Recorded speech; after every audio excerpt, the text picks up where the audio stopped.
Now friends, it's time to solve question number 11 of NTSE Stage 2 2019 math paper. So this question says 3 dice are rolled simultaneously and the numbers shown on all the 3 dice are added. Then the total number of possible ways to have a sum of 7 is.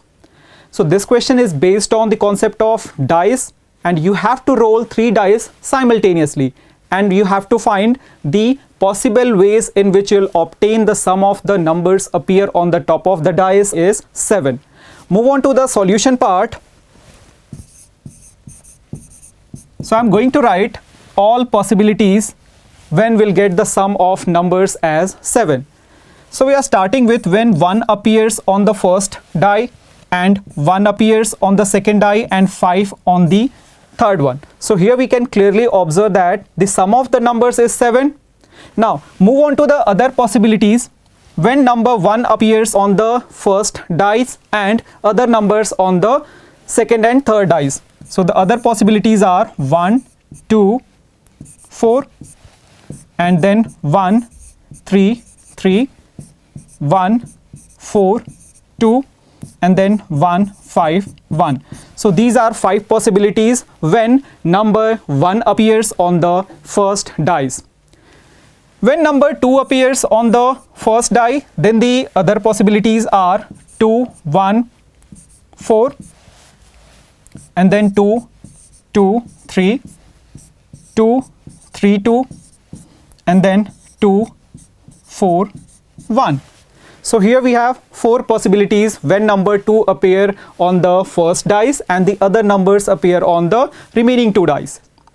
Now move on to the next possibilities. When number 3 appears on the first die, then we can write 3, 1, 3, then 3, 2, 2 and then 3, 3, 1. That means we have these 3 possibilities. When 4 appears on the first dice, then we can write 4, 1, 2 and then 4, 2, 1. So these are only 2 possibilities when number 4 appears on the first die and the other numbers appearing on the remaining 2 dice.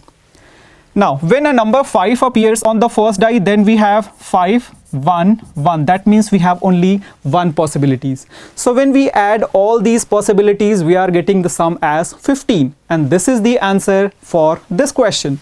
So simply you can write here the option number 3 is correct and the answer for this question is option number 3. So I hope you understood this question. Now let's proceed to the next question. Now it's turn to solve question number 12. This question states a comparison of marks scored by Gauri, Aban, Seerat and Alvina in an examination is as follows. Certain statements are given.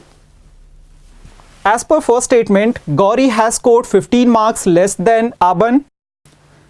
Gauri has scored 20 marks more than Seerat. This is the statement number 2. And as per the third statement, Alvina has scored 10 marks less than Seerat.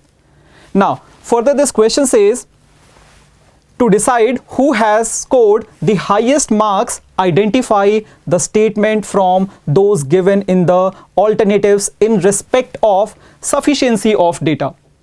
So here 4 alternatives are given. Now let's solve this question.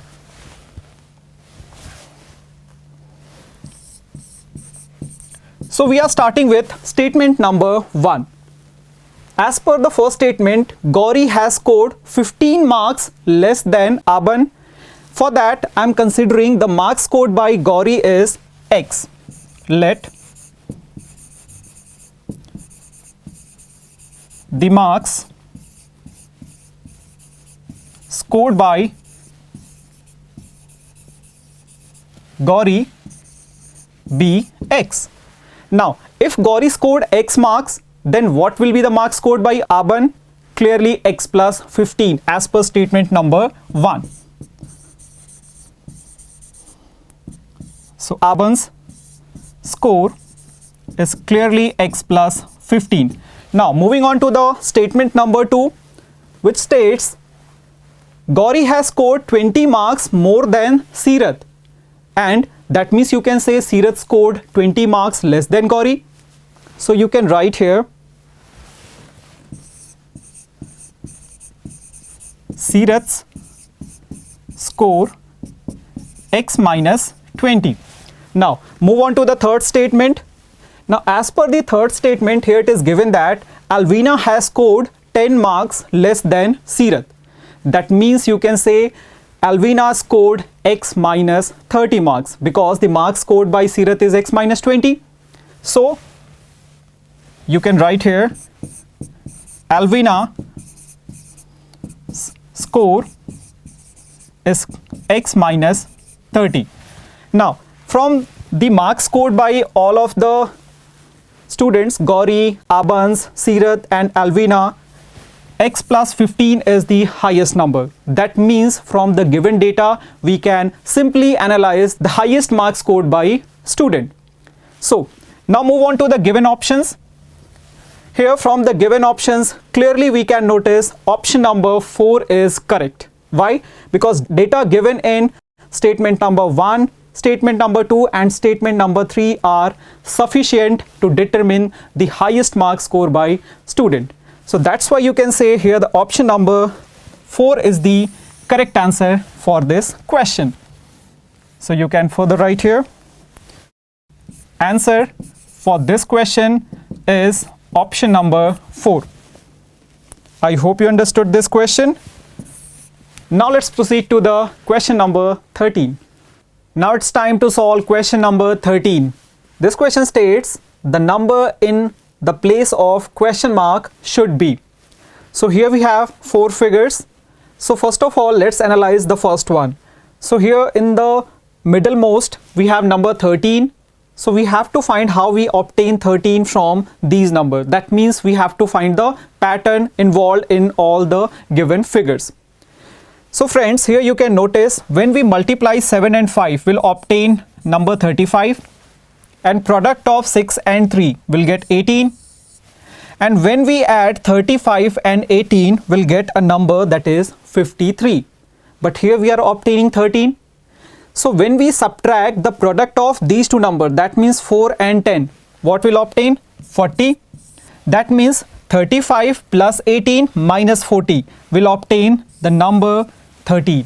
So this is the logic involved in all the given figures. Now let's verify in the second one.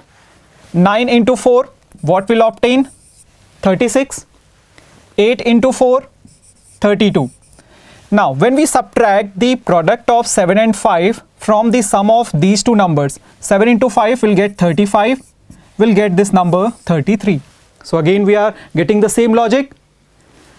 When we apply the same pattern in the fourth figure, so here it is given that 6 into 5 will get here 30, 10 into 3 will get here 30, and the product of 7 and 4, 28. So 30 plus 30, 60, and 60 minus 28, the answer for this question is 32, because the number 32 will replace this question mark. So clearly you can write here the option number 2 is correct, and the answer is option number 2. So I hope you understood this question. Now let's solve next one.